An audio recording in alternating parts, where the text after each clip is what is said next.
Welcome to the White Woman podcast. Today, we're doing a thing for the first time. We're having a guest on the podcast, and it's not just someone, it's a very special mythical being who, who I've learned so much from in the last few years. Today, we have Katja Merkalova with us from the Bodyverse. And if I can say one thing, it is that Katja does not fit in a box. We're not doing the normal introduction question because it's horrible, but I'm going to describe her, or maybe rather describe them, because she's so multidimensional that doesn't fit in like one binary piece or parts. I would say she is a life artist. She is more energy than matter, but still very grounded. Also, Katja, if you hear anything and you're like, no, that's not me, you get the chance to say that, of course. Or maybe I could say she is a witch who walks between worlds and works at the intersection between trauma work, somatics, quantum physics, and animating life forces. Yeah, sounds about right. But I'm already feeling like this is failing because it's just not able to grasp or, catch you in words. But what I really love is how you've described it on your own website on Tales of Bodyverse. It says Katja walks between body and soul, science and sorcery, matter and myth, serving as a living bridge between the densely physical and the archetypical realms where all true transformation occurs. And for me, I can speak from personal experience here because I'm not only your student, you've also worked in one-on-one capacity with me as, I don't know, I wouldn't say you're a therapist, I wouldn't say you're a coach, but you were definitely a guide. And you don't work on specific things in people's personal fields. You include the excluded and the unseen. And you're also calling yourself the guardian of the imaginal realm, which is my favorite realm to hang out. And you've given me so many words that help me experience that experience in a much more grounded way. So it's not woo-woo. You're also very grounded and you have a strong foundation in somatics and many other body modalities too. So I can understand, I guess the listeners will understand why I'm so drawn to your work and your teachings and why I'm filled with excitement to have you on the podcast today. Thank you. Thank you for inviting me. I didn't know I was your first guest. So I feel like extra honored. And yesterday when you sent me a message, like, I will not ask you to introduce yourself. I will just say some things and we will see. And I felt like, yes, finally. Thank you. Thank you. Yeah, because so much of what I know about you is what you've helped me experience, right? So, and I think experience is so underestimated in our society. So I much rather tell everybody about what I experience when I'm in your presence. Because what I'm teaching right now and doing with my clients is covered in a thick mystical layer. And a lot of that came from you. And actually, before we started this call, I was listening to your last riff on your free Telegram channel, where I think everybody should just jump into. And I asked you a question because I love that you're doing that. You take questions from people and then you riff around it. And one of my questions was, how can you be with people that are living in a superficial but functional layer and then without judgment, who are very much in mental body, when you yourself and all the listeners as well, we're so porous, we're so sensitive, we feel so many things. And it's so hard for me to be around people who don't have that. I can't find resonance. And then at the end of meeting with them, I feel drained. So you answered that. And I was just like, all my cells were melting with like acknowledgement. And I was like, this is where the healing happens, when somebody sees you and really understands what you're doing and then gives words to it. So that's also why I said, Katja is like Joe Dispenza, but more fun, because you're making quantum physics. You're making quantum physics so tangible. And I've never met anybody who is able to do that. Plus, you're also a really cool human being and the fresh breeze that I think that our sector can really need. So thank you. Yeah, I'm gonna cry now. That's good. A little bit, yeah. But really, thank you. Yeah. Well, you make your people feel seen, and I hope we can do the same. Even though you don't need anything from us, and you always say that, I just hope that you know that you're being so profound for many of us. So, yeah. This is my authentic welcome to you, as I learned from you. Yeah. And we also discussed beforehand that you are brilliant when you just get the free space and you just get the riff and roll and there is not too much containment. So I thought, how are we going to do this podcast? How does this work? Yeah, exactly. How does it work? How would you like me to do this? let's just talk about things. Tell me things. How are you today? I'm good, and I have this big desire to talk about rupture because in this world we all don't like rupture, and obviously we're wired as biological beings to be part of the group and not to be excluded. And so many people that listen to us, and also so many of your students, we have this tendency and pattern to choose harmony over truth and belonging over harmony, though. Well, let's go there. When there's a choice, if I take your words, am I choosing between harmony and the truth? Is it really the harmony that I choose? I think I choose avoidance of whatever that is not safe between everyone. And I know, like, my people, right? And my people, as I usually say, oh, there's a wasp here. Came in to visit. That's interesting. Inside the house. Nothing is coincidental in your spaces. No, nothing. As I say, like, my people and my kind of people, we are very porous, permeable, very perceptive, highly sensitive, as like described by other people very often, especially in childhood, too much, too sensitive, like don't be too sensitive, don't be this, don't be that. And then we learn all these adaptive strategies. And one of the like most common, most often, and also very brilliant adaptive strategy that we use is like what we would call people pleasing or fawning or compliance. Yeah, like I really kind of see it more as compliance. You just be complicit to everything and everyone and what everybody's saying, how they are, and learning to. I kind of how I describe myself and my people. We are shapeshifters through that. So it's both a brilliant gift, right, to be able to shapeshift and kind of match the environment, and at the same time we use it as a adaptive strategy, as a quote-unquote trauma strategy. And that's it's both.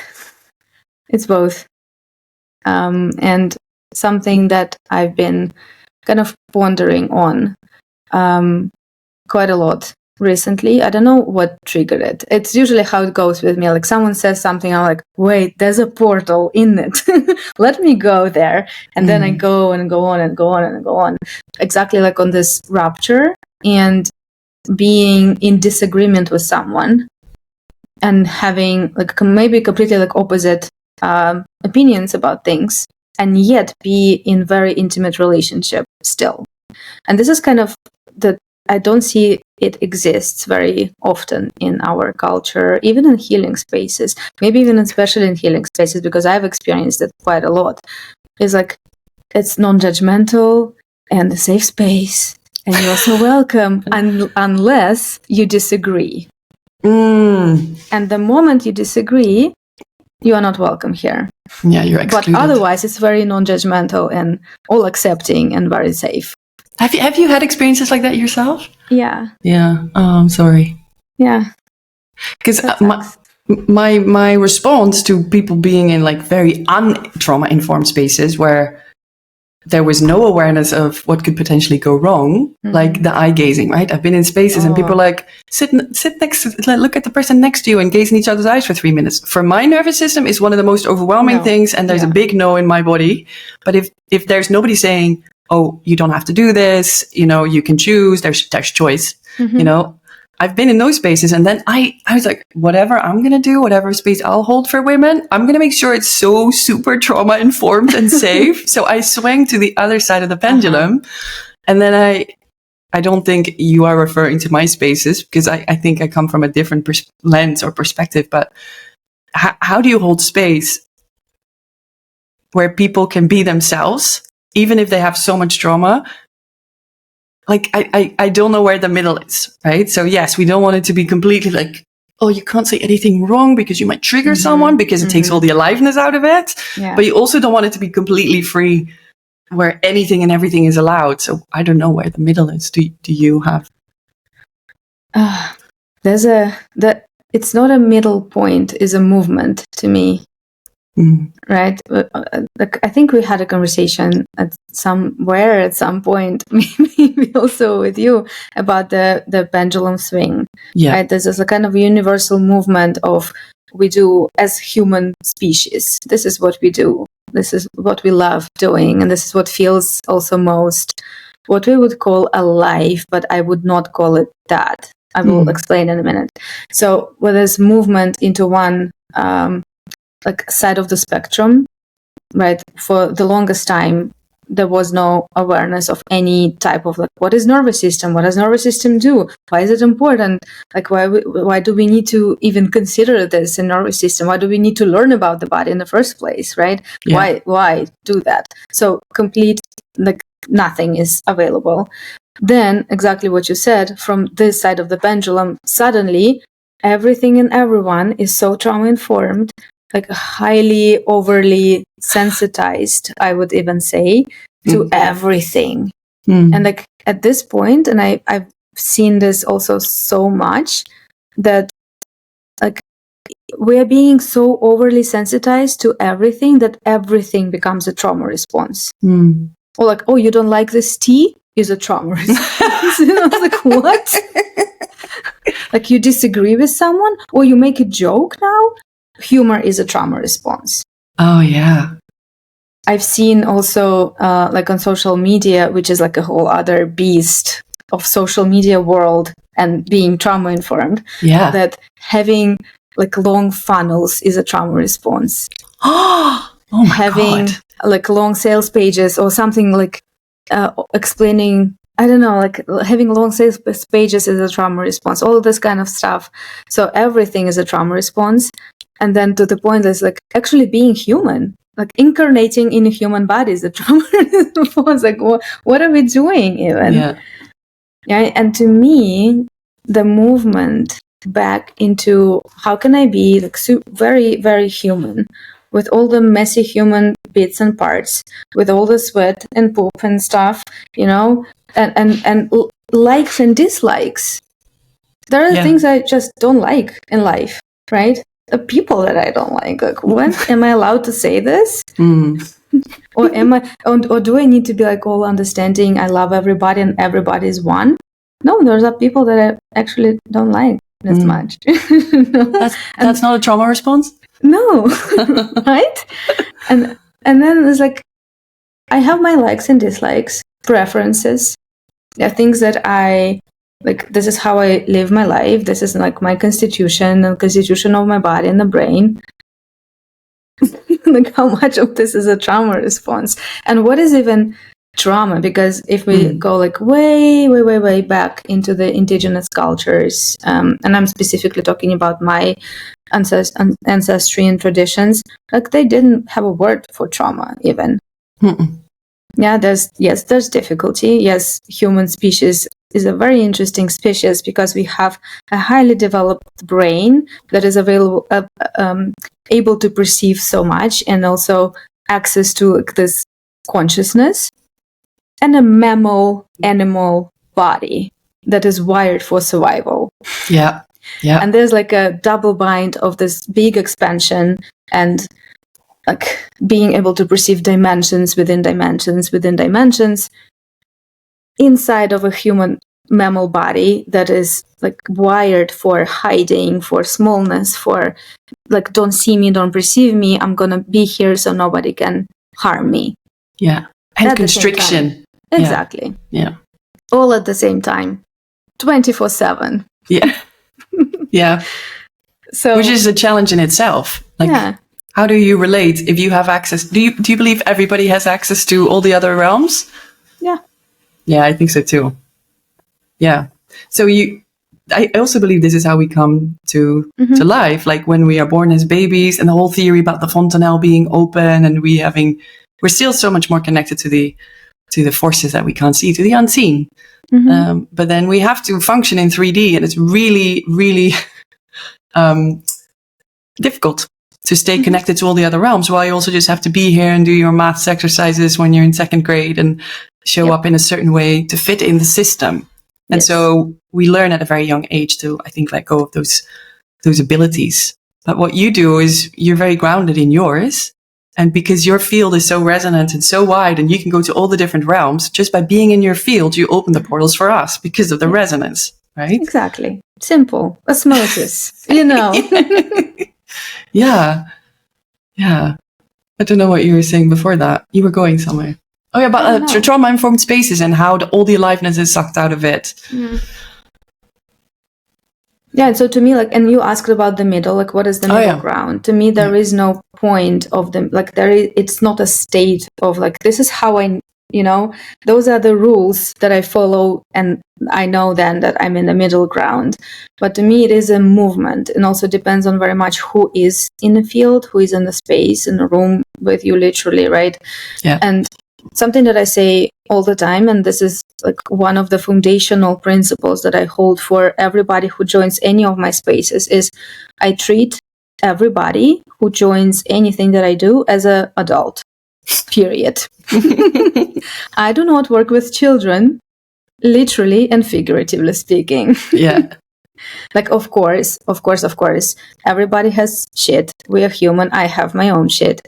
Everybody, like, once in a while will land into this, like a specific place where our inner child or inner teen or something gets, like, triggered, and just, like, the whole adult self gets sucked out of the all presence. Of course, that happens. And at the same time, still adult. Mm-hmm. Yeah, so I treat everybody as a mature adult as they are. And can we have a conversation about anything? Yes, no. And sometimes even, like, I call it a little bit like tough mama love. Someone would, and they know it, right? Like, my people know this already. It's like nobody will come into my space and expect being, like, handheld and being like, oh, I'm so, I said this word, like, is everybody okay now? Like, let's do, like, this whole, I don't do that. Which is, again, for a lot of trauma-informed, quote-unquote, spaces and trauma-informed people, this is like, oh, like, are you allowed to do that? Mm-hmm. Like, you speak to everybody like they're normal people? Like, yeah, because they are. Yeah. Right, so without being, like, overly protective, which to me always felt like so much hypervigilance in a space. Yeah. And when a facilitator holds a space from the place of hypervigilance, and they don't trust me to be able to hold myself, I don't trust myself to be able to hold myself. And so I trust everybody, and I also trust that my people, if they are not able to hold themselves, they will say so. Yeah, but you're not coming in with the dynamics of, no, let's keep it all careful and quiet. No, you're coming in with, you're an adult. I'm an adult too. If something's up, you will tell me.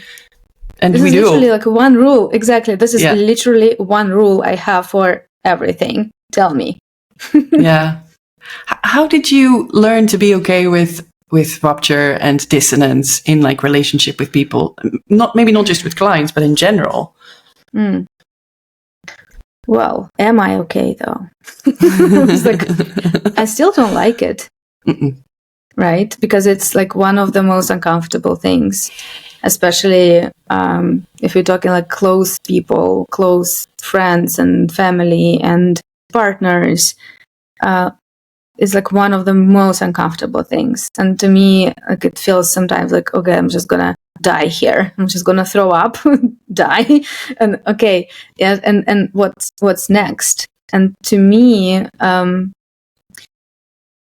there was a moment also, because with a lot of contemporary mainstream healing places, I've seen this happen so very often. There's rupture, and then people like, okay, then we just part ways. Yeah, we leave. Like, then there is no, like, we do not work together well. So, nah. So first rupture, first disagreement, first conflict, and it's done. And then to me, it kind of never made sense. Like, is it how things supposed to be? I don't think so. Because, like, when a community of humans is really together, and again, if we think back, when people used to live in communities, like, really being close with other people is difficult. Yeah. We are difficult. Yeah. We are difficult because we are so complex. It never, ever, ever can be clean in a way, like no matter how trauma-informed, quote unquote, you are, never. There's always will be like so many different dynamics and layers happening at the same time. And friction is part of that. Absolutely. Friction is a part of the movement, right? Without friction, there is no flow. Mm-hmm. Can you explain that? Without friction, there's no flow. Yeah. So, no friction, no flow. One of the kind of foundational principles to be aware of. If you look at anywhere, nature, anywhere, the flow cannot just emerge out of nowhere. Mm-mm. The fire cannot be made. I mean, now it can with like devices. With lighters, yep. Shit, bad example. What waterfall I was thinking. Yeah. Like the melting of the snow is kind of friction. Yeah, this change of the state. Right? There is like a friction, the change of the state, going like this movement, the threshold movement through a threshold from one state to a different state. Oh, yeah. It cannot happen. Okay, I'm still thinking of the fire and how you would make the fire by like literal friction, right? Yeah. Or the snow melting, waterfalls, how a seed bursts and grows, right? There needs to be a rupture, like literal rupture happening for actual sprouting. Growth. Yeah. You like once you start looking for it, you will see it everywhere. Yeah. But what we came up with, we as human species, we're smarter than this. Yep. Let's be trauma informed and let everything be calm. And also this like the whole culture of nervous system regulation and how you're supposed to be regulated all the time and calm and centered and everything. Not possible. Yeah. Like if you really look at the human nature and nature as nature, not possible at all. So there needs to be some kind of friction, some kind of threshold state to go through. And if like you or anybody who is listening now, if you think back, like any big transformation process in your life, was it very flowy? No, it was collapse. So. Yeah, exactly. You meeting the ground, that's friction too. Yeah. Yeah, so any big transformation process, any big like identity shift, kind of death portal situation, right? Never ever was it a pleasant, like nice experience. No. So same in relationships. And that got me kind of thinking, right? Like we talk, all these people and all the spiritual enlightened people talk about enlightened, quote unquote, talk about like we are nature. And then they go and they do a completely opposite thing. Doesn't make sense to me. Like love and light only is not nature. Love and light only. Or like, we are nature. So, but then they go and they avoid conflict and friction and any kind of like threshold state, disagreement and tension. Yeah. And something I was speaking today as well on my Telegram, I think. Or yesterday or 2 lifetimes ago. Well, yeah. 2 lifetimes, some lifetimes ago. I don't know anymore. About tension. About tension and how tension is made very like a bad thing. Like, oh, you have tension. And I mean physical, mental, emotional, trauma, tension. Any kind of tension is made bad. You have tension, let's resolve it. Trauma resolution, tension, release. Let's release all of it. Let's resolve all of it like as soon as we can. Yeah. Here are the tools. That's what everybody pays for, because I know. Then we're fixed and then everything will be easy and smooth and flowy. Right. And then we don't have to have friction for the flow. Oh. Yeah. And then we die, basically.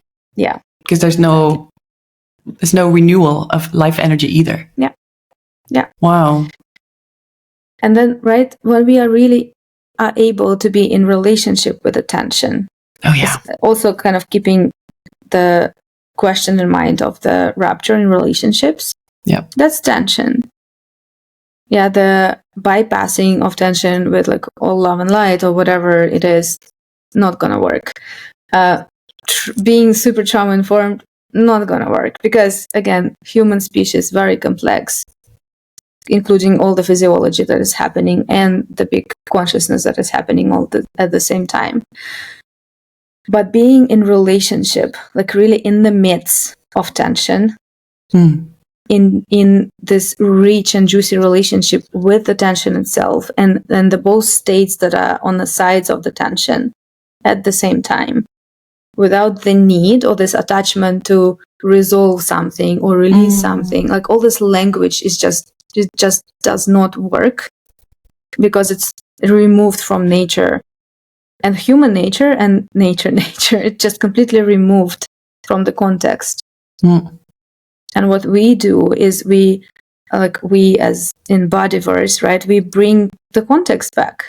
And once you are really woven as an organism, as a living, breathing organism that is a very relational organism, once you like really woven into the context, you don't need to resolve anything. And what you're saying is so much about, I mean, this is obviously what I'm working on, like getting wide enough to see all the perspectives. But if you're constantly like hooked by a nervous system response, or just because you haven't had any ability or nobody modeling to you how to hold duality or how to see a bigger picture, of course our body is wired for survival, so it will always make you go into the contraction again to look for what's wrong. And obviously in a fight with somebody, or maybe not even a fight, just a little disagreement or just having different opinions about what's happening in the world or politics, there is no need for survival, but our body is wired to look at it like that. And then we can't have any conversation anymore, and we think, oh, this person has this opinion about politics, I don't want to be their friend anymore. And that's where the polarization, obviously, that we're seeing now in the world it's horrible. And also it's so logical. If you look at it from the logical mental body, you're like, yeah, of course, you don't want more friction. The world is already one big pile of friction everywhere. How can we deal with that? I love that you said the word logical. There's a portal there. So one of the frameworks that I teach, and there's the spiralic map. Yes. That goes, and I was thinking about it as well this couple of days, that the spiral goes, you can kind of, if you're listening, you can draw a mental image of a spiral, like going from center and opening up and opening more and more and more. And the second spiral will go from the periphery into center at the same time. Ooh. And so there's like two intersecting spirals happening. No, one goes like inwards and one goes outwards, happening all at the same time. So the spiralic movement. And like if you listen back to this recording now, I don't remember, but the chances are high that I said something like an experience being a point, kind of being in this point of the experience versus a range of the experience. And when we are in this logical and literal state of perception, the whole experience becomes there's the wasp again. The wasp again. What are you doing? Very stingy.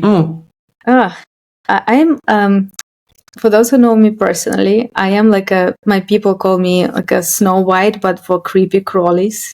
I don't know what is happening. But all those like insects, they love me for some reason. So I'm like, can I have puppies and bunnies? Yeah, more cats, please. Yeah, more cats, please. I don't want wasps. But hey, this is what I got. So back to the spiralic. And this is also kind of very meta example, right? The spiralic enhancements of life, an example of how everything is very multi-causal and multi-layered. There's never like one point of experience. And there's a wasp, there's puppies and bunnies, there's like serious conversation about the state of the world, and there's like, right? Yeah. And so you can see the spiral going inward and outward at the same time. And this very literal, logical state / place, like somatic place, that most of the people Okay, so we are back after a really random, wild rupture. Like we were disrupted in the recording. Like all of a sudden we got the note that Katja was not being recorded anymore. And we're like, what? While we were talking about the madness of the world, disruption, rupture, and how hard we find it, we were given it. And so we're back, and Katja said, no, don't guide me back into the topic because it's gone. Like the spiral will either bring me back there or not. We'll see. But what? How does this happen? And this is so cool. And I was like, we were texting in between, like, what is happening? Right. And this is so cool because this is a meta experience of a disruption within disruption within disruption. Then my headphones stopped working. Then there was the wasp again. I was like, then I couldn't find like what was wrong with the thing within the thing within the thing. So it's like a meta experience. And then like my whole basically life's practice is about this.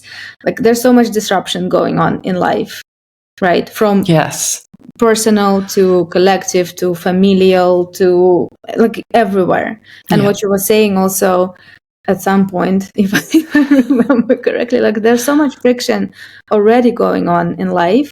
Like I don't want more friction. And then to me, this whole thing is all about, like, you know, this, I call this like a quantum chill state. Oh yeah. Right. Can I hold my ground without like holding in a protective way, but can I just be in it without getting sucked into it? Yeah. That's quantum chill. Yeah.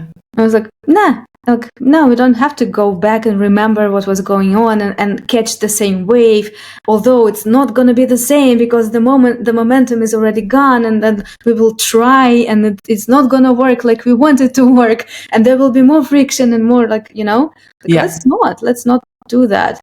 But we can catch a different wave and still be in it without getting sucked by it. Wow. Yeah. So that makes total sense to me. So kind of I guess the field was like, oh, you're speaking about rupture. You want some? Show us how good you are with rupture then. Yeah. When you want some, you're going to get some. But it's such a beautiful way how you just described what you do. Like, can I ground? Can I be wider than the event? Can I not create more tension by trying to grab the tail end of what we were talking about because it was so good? Because our mental bodies would say, no, but it was good. We need to keep it. You know, that I feel it really strongly. And you were like, no, because you're following the momentum. And you speak a lot about tidal waves, tidal movement. I've shared that too in my Getting Wider group. Like everything is tidal. And so this moment was tidal and it was cut off. The tide withdrew again. Yeah. It just moved like, and into a different direction. And like, we can. And this is also what we do as humans, like all the time, right? We decide, like through willpower or through mental expectation, through mental, like this gripping. We decide we want something. We decide that something is good, and that what's good is much better than what is happening right now. So I better work hard, and I better like grip hard and hold on and try, you know, and all this trying. But actually, when we cannot do that, we just reorientation to the present moment, and there's so much always there's so much richness, there's so much juiciness happening inside of every moment.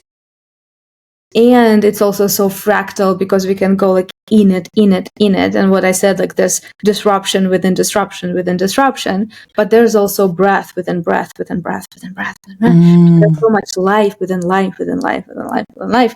And it's so fractal. And this reorientation from like what we think we want, what we think is good, what we think we should be doing, what we expect, and all the rules and all the collective expectations and personal expectations, and then a family member comes in and is like, oh, what is happening? Like, are you doing this for your job? I don't understand. And then you go into this like, let me explain, and over explanation and trying, right? Reorientation to what is happening and the fractals of presence in the moment. There's so much richness always, and there's so much information. Yeah, because when when you were talking about how I responded and you responded to this rupture in the recording, I saw myself, had this vision of myself running after the wave that was receding and you just staying on the beach, looking at the one that was already coming your way. I was like, look. Yeah, it's so much about orientation. Like we get stuck in the, no, but I had that and I want to hold that. So I'm going to run after it, which causes so much tension. And you have learned through all your own practices to just turn around, say, oh, but there's another one coming. Should we take that one? Yeah. In relationships, when there's a rupture in relationship, right, we have this idea and preconception and expectation. This is how this relationship should be and feel and, I don't know, look and have a certain, I don't know, like a certain image. And when a rupture happens, it's like, oh, now it's gone. Because correct, it's never going to be the same.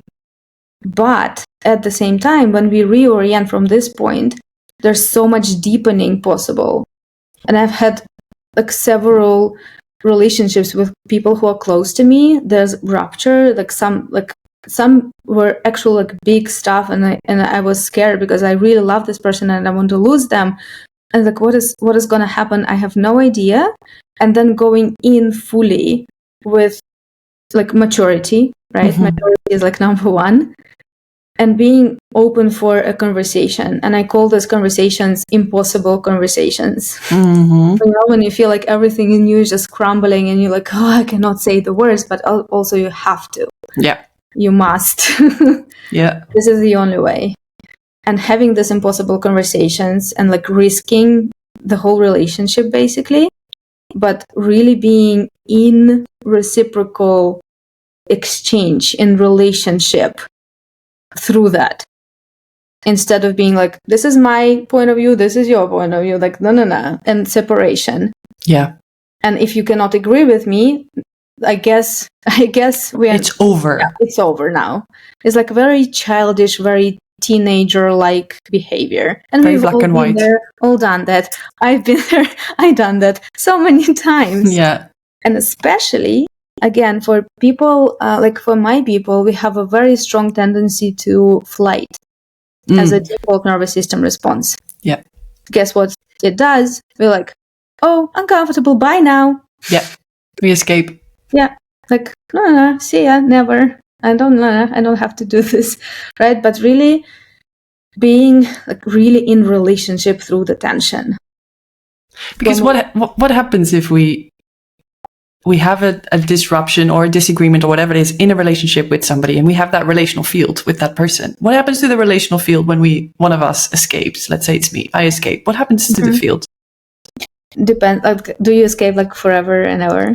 Well, in that moment, I'm like, I'll never go back. Yes, but obviously I do come back later. But I'm just wondering, like, yeah, what happens on a field level? It depends very much. Basically, like if you're talking about fields and what it is, an energetic field structure, there's a certain energetic structure that is formed by information, intention, relationships, like everything that's like forming it. Yeah.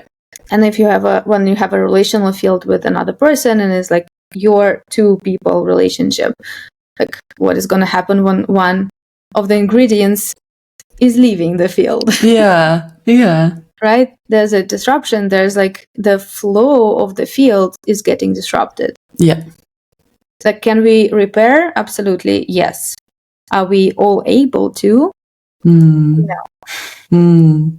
Yeah. And I think that's the biggest thing for us. We don't know how to repair. Like, I think it's a cascade of things. First of all, I'm just thinking about my grandmother who survived the war and who always said to us, don't fight, be nice to each other. So that was a spell that she put upon our family. And my parents lived like that. They taught us to live like that. We lived like that. Then I have all of these conditions that make me want to choose like harmony, whatever we call it. And the people pleasing and all of that I'm feeding into the field. So I've got all these reasons to say, whatever happens, I'm going to prevent from any disruptor to happen. But then now in this relationship that I have with my partner, we're both conflict avoidant. We're both people pleasers. We have all the spells and the vows that we took. Like, we should never burden anybody else with our presence. That's one of my vows. Yes. So we're both like, done now. We're mature people. Let's have a look at what it's like to actually rupture. And can we train ourselves to trust that we will repair and that we have the tools? Like, we've both been working on getting enough tools so we can repair and have the language in the moment to say, I've got my 3-year-old that comes up now and she just wants to run. And then him saying, it's okay, I'm wide enough. Come, I'll hold you. But in this whole cascade, there's so many moments where people that are listening would also say, oh, I'm out. I'm not doing that. Mm-hmm. So how did you learn to go through all the steps? If you did. Didn't learn. I don't know. Practice. It's like stumble and fall over and over, over and over. And again, to me, it all comes back to presence. Like, can I be, even though, like, let's take it like this, even though when, it's not a question of if, but when stuff happens and when my, like, not most mature patterns get activated and come online, usually it also happens very quickly, right? It's not like a conscious choice, like, let me now go and step into my child self. No, she's there. No, like, she's like, bam, she's there. And really have a practice within this threshold moments of coming into, right? Because again, it happens always very quickly. It's like split of the moment, you're there. You have a lot of the times, like, we don't even have awareness or any choice built into that, right? And then, like, really the practice in the moments of life, when life is kind of easy enough, you get to, like, we get to slow down a little bit in this threshold movements to notice, like, what is happening. And saying back to the point of this fractal presence, like, usually what happens, like, in a split second, without any awareness, we can slow down time there and watch the whole sequence unfold. Mm-hmm. And even just by doing that, it's not like even the doing, by being able to kind of dial into the sequence, already that changes everything. Yeah. Because we bring awareness into the whole sequence of events. There's like a whole story built into that, right? It's not like a split moment. They said something, so you make me feel like this, right? It's not that. It's like a whole sequence of events. There's a whole mythology of you that's kind of packed into the split moment. But actually, when you look into that and when you really dial in, there's like a whole book of fairy tales and stories that goes into it. Yeah. There's a sequence of events. There is a sequence of these dynamics that lead you into a different state. Yeah. Yeah. And most of us, we don't have the awareness around it, as you say, because it happens quickly and we haven't trained ourselves to see it. But presence is probably the golden ticket to shifting within the sequence. Yeah, it's everything. Yeah.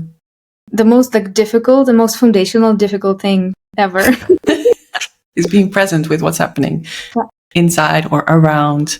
Yeah. And also, like, a side note, like, you know it because we study together. Like, we study together. It's not like you study with me. We study together. We study together in the imaginal body, right? And just for the listeners, there's a, like, presence is also become a little bit of a kind of a shaming tool. Like, are you present with everything? Are you present all the time? Like, are you numbing yourself? Are you distracting yourself? Are you present with all the world situation? Are you present with everything that's happening inside of you as well? Right? Presence to me is also tidal. Yes, please. Yes. Talk about this. Yes. So important. Like, this constant, as you taught us last year as practitioners, like, you don't have to, like, in the whole session with the client, be fully present. Like, no, brief somatic attunement in and out. And that is such a relief for me and for my clients when I tell them, you don't have to sit in front of the camera looking at me. Please don't. No. Like, lay down, put the camera in the corner. Like, I don't care. Like, what would serve you the most, instead of the conditioning of, oh, but when we're speaking, we need to make eye contact. And especially for our neurospicy people, that must be horrible. Well, you can talk more about that than me. Oh, that's just such a suction on your energy system, and it will drain you because you're not meant to bring that type of life force into, like, yeah, I don't know. I don't have the words, but you probably do. Yeah, presence is supposed to be tidal as well as everything else. And like, what does it actually mean? And then everybody gets to be curious about that for them.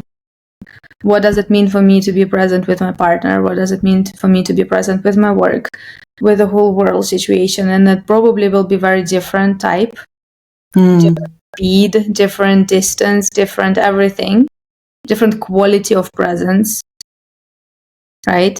Yes. And yet we expect ourselves to be like present all the time, 100%. Like, oh, did you just watch a movie on Netflix? Ay, this is bad. You better meditate and be present with yourself. No, please go watch a movie. Yeah. Yeah. Okay, so allowing yourself to work with presence in different moments, but not forcing yourself to be on top of it all the time, just getting more curious around, how do I want to be present? And how can I stay present in the rupture with the tension, as you explained? Because of course we want to avoid and numb and escape and not be present because it's so uncomfortable. Mm-hmm. But we can actually learn that we're not going to die if we stay present. Yeah. And now, and this is also what I'm sharing so much in my work and all the things I share about me and Steve, especially in Getting Wider, I just hope to de-shame so much around my need for tension is there too. So when there is an opportunity for tension and rupture, I'll take it. Like, woo! Last Saturday, I went for it. I've never been this. And I was totally a 3-year-old. And I said it. I'm like, I'm 3 years old. And I just had to fall on the floor and be all dramatic. And it felt so good. Good. Oh, and I just really, this is the whole purpose of Getting Wider. Like, I want women to see how I do it and that it's so okay because it is a messy human experience. Like, who are we to think that we have it together and that I am... Because people have pedestalized me too. Like, oh, but if I work with Anna, I'll be like her because she knows how to do it. Like, I'm like 50%. Let me show you how to throw tantrums. Yeah, I'm good at that. No, but just the normalizing of the human experience being chaotic and messy and difficult. And the embarrassment I did feel afterwards. Like, oh, how am I going to repair this one? Because I said some really mean things to my partner. And then like, wow, again, the tension and the rupture becomes a portal to deeper intimacy and deeper connection because there's more of me online. He has seen more of me. And so he can meet more of me instead of having our masked performative experience where we show up as the perfect woman with all the checklists and the rules. Whatever that might mean. Yeah. Whatever we think society wants us to be. Yeah. Whoa. Then there is no relationship. There's only a relationality between masked people. And that is never going to find any depth. It's not even relationality. It's just like performance of what? Being in a couple or whatever, like whatever relationship there is. For what? Yeah, to fit in, because that's what most people do. That's what you see from people in the environment. And it's so empty. And that's what you were riffing about this morning. Like empty, what did you call it? Empty vibration? Yeah, that's what you said. That's why it's hard to resonate with people when they are in an empty vibration. Or it's a group thing you were saying as an example, right? Like when there's big groups or festivals, there's more empty energy going around. And for us porous people, we pick up on that and then we feel really, really empty too. Yeah. And I want to add another layer here. I am neurocomplex, ADHD and autistic. Such a nice combination. Lucky you. I got all the goods. You were first in line when they were handing them out. You're like, yeah, that one too. And this one. Yeah, pick me. And obviously, like for obvious reasons, because of resonance, right? I tend to work with neurocomplex people of all kinds, all sorts and all kinds. Like you probably as well. I don't know like how you identify, if you identify, which doesn't matter at all. But I found also that with it's like it comes with a lot of like traits that are very specific to like bodyverse people, right? Mm-hmm. We love complexity. We love intensity. Yep. We are very porous and perceptive and permeable and fluid, much more, and shape-shifting much more than we are fixed in a state. Yes. And fixed in a body. And so a lot of the times, what I found, and also what you just described, like there's this need in intensity, there's this need in this almost, how I perceive it, like this volcanic eruptions of experience. Yeah. Right? And then to me is the question, like, how can I meet that need? Because it is a biological need of your ecosystem of the body to have these experiences. How can I meet this need on purpose without waiting for my 3-year-old to come out and be like, shall we throw a tantrum now? Let's destroy. Without any apparent reasons, but we will find one. Yes. Yeah. Right? And like, again, we are human. This is how we are. This is human nature. And like, how can I identify and be in relationship with my actual needs, which need an intensity, and the need in complexity of experience is one of those needs. Yeah, absolutely. And do it on purpose. Yeah. Because you'll increase your range and you don't have to wait for the 3-year-old to take over in a random moment when it's really inconvenient. Correct. Yeah, so good. So good. You're making life a whole lot more EEE. Maybe you want to talk about that too. EEE, effortless, effective, efficient. Not as an avoidance strategy, because a lot of people also, when people who study with me, like, right, like it's like much below the ground, and a lot of people who just see it, I don't know, on social media is like, what do you mean effortless, effective, efficient? Isn't this avoidance strategy of the like, I cannot deal with any difficulty, right? No, it's the opposite. It's being able to be with any epic difficulty in yourself and other people, in your clients, in the world, without losing your ground. When everything feels like literally doing like the biggest, most important shit in your life feels very, well, maybe not like very, very effortless, but it feels like I cannot not do that, right? Again, catching the tide and catching the wave of life moving. Instead of, let me try and fix all this from me being this isolated human organism because I know better. No, we don't. Yeah. And making things a whole lot more doable. Yeah. Because you're just flowing with life force. That's what EEE is. Yeah. And you're present, so you can also notice when the next thing comes and you're like, oh, I don't need to put myself stuck here. And, oh, wait, I'll just orient to the next thing that comes. And it's not bypassing. Yeah. But it's really hard for our mental bodies to understand. Yeah. It is like way beyond mental understanding, because like you try to figure it out and it just doesn't compute. But when you let yourself experience it, it makes all the sense. Yeah. Because literally it makes sense with the senses. With the senses. Not with the thinking.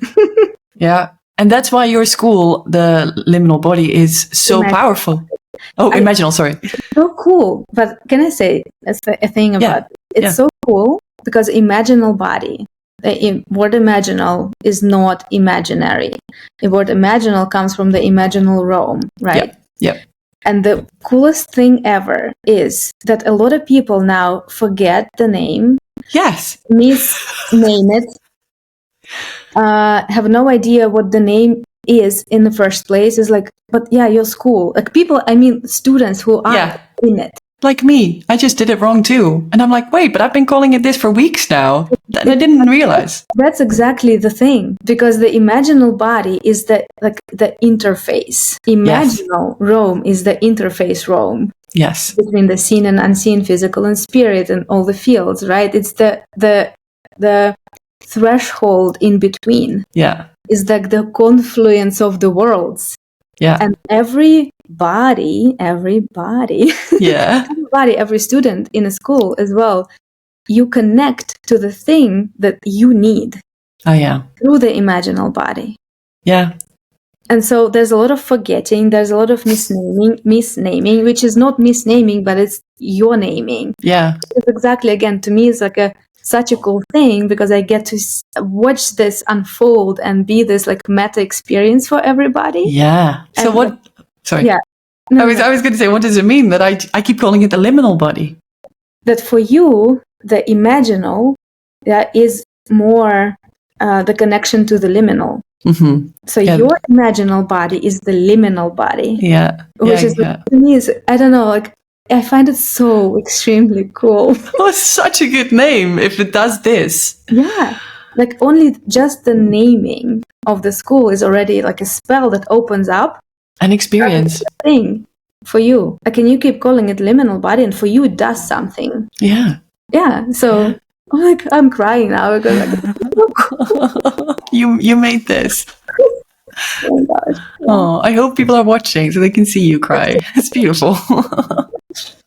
That your name does this. Yeah.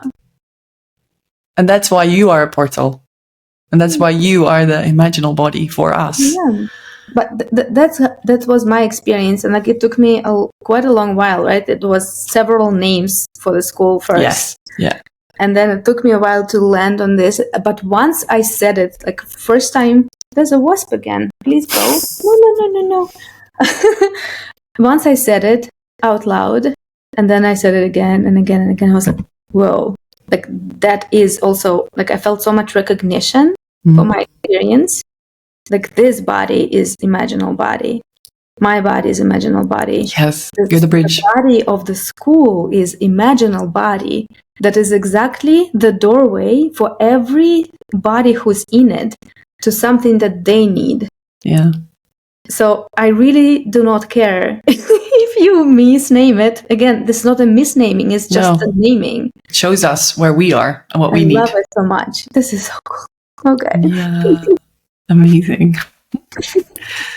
And that is the, I think, key of your work. You are in resonance with places and fields and experiences because you have experienced them yourself. And then you become the portal for us, so we get to experience it because we're in resonance with you. I think I'm just repeating myself. This is what I said at the beginning, isn't it? Yeah. And it's really hard to explain to people that aren't there yet. Because like 2.5 years ago when I met you, I felt something in my body because we did a group workshop you were leading and I was participating, and I thought I was slightly triggered by you, and I felt a resonance in my body, and I didn't understand, but I thought, because you invited me to the school, and I thought, nah. And then I came to a few of your like master classes, and I was like I was feeling how I was being drawn to you, but I wasn't ready. And then out of the blue, I don't know what happened, I was ready and I signed up, and then I was like, oh, I get why I wasn't ready 2.5 years ago, because it's so, wow, yeah, I can't even explain what you're doing and how it works. We tried in this whole episode, but it's a felt experience. It's a homecoming. It's the resonance in the body. And even if my mental, logical body didn't understand what was going on, now I do. And the combination of having, she just keeps crying, the combination of, the experiences every Monday morning and then your labs and the teachings on Friday afternoon, where I get to make sense with my mental, logical body out of the experiences that we're having, and me just plugging into more fields and more width and more like levels and layers, and wow, it just feels, it's so cool. It's a journey. It's a psychedelic journey. Yeah, it is. Because life is a freaking psychedelic journey. And this is, by the way, something that I hear so very often from like new people who joining imaginal body. It's like, it always takes the time it takes. Right? Yeah. I'm just gonna repeat this to say this again. It always takes the time it takes to get to this threshold. And something I hear so very often, people say like, I follow you for X amount of whatever years, months, and I'm in your Telegram group and I'm doing shorter form workshops with you, but something felt like I didn't feel it. I felt you weird. I felt you very activating, and everything was triggering me, and I didn't like it, and I thought it was too expensive, and all the reasons we kind of come up with when there's something, when we feel the friction, but we don't get it. Yeah. And then we come up with all the reasons, like you weird, too expensive, the time of class doesn't work for me, and this is stupid, like all these things. Yeah. When there's a felt experience of a friction, but we don't get it mentally. Yeah. There's a dissonance. And then, again, something I hear so very often, like, I have all these reasons to not come to your spaces. And then suddenly I felt it. It was like, boom, I must go now. Like, now is the time. I don't care, like, the money. I don't care the times of the calls. I don't care how it is. I don't care, like, what the structure is. Nothing matters. Because now I know, and I know in my body, in my bones, in my blood, I know this is the place. Yeah. That's how it goes. I know. And then there's no way back. And then you're in the field, and it's so powerful and so profound. And you're like, oh, wait, but this is the academy of life that I wish I had when I was younger. Yeah. And now it opens me back up to all the gifts and all the abilities that I have, because I'm in resonance in a field where so many people have it. Yeah. And you're not woo-woo. Like, there's nothing weird or spiritual. Okay, deep breath. It happened again. Katja again was kicked out of the recording. And we're embracing this rupture. And I took it as a moment to lean into tension, just like you told me. What's like happening? An episode within an episode within an episode. And so we've also agreed this time, I'm not going to run behind the tide that was drawing back and rolling out. We are just going to move to my almost final question for you. How, because this is something I've been like curious about probably since I met you, because I'm always curious about this for everyone I hang out with and I'm inspired by. How do you take care of all your bodies and fields on a daily basis as a porous, super sensitive, magical human being? Ooh. How do you not go crazy, basically? Yeah, that's a good question. So at this point, I don't have a certain practice. Like, I don't sit and meditate, which is probably like, am I allowed to say this? I don't sit and meditate for hours. I don't have a certain practice of that is separated from the actual life. That's so good. There, you just say something so important. Yeah, it's so easy to sit in meditation and be all love and light, but actually the practice happens in daily life. And to me right now, and who knows like how life is gonna go, maybe like ask me again in 6 months and I will be like, I meditate every day 5 hours. So like the tide that is moving now for me is but this is the cultivation of tidal presence and all the things that I teach, like in every moment of every day. Yeah. And the connection to like different aspects of experience from the point of me being more connected to my mature self, which is the place where I also have choice, the most choice, the embodied choice to do something or not to do something, or I don't know, take a nap. I take a lot of naps. Maybe naps are my like most spiritual practice. That makes total sense. It's like a strategy. It's a total rewiring, no, of your field. Yeah.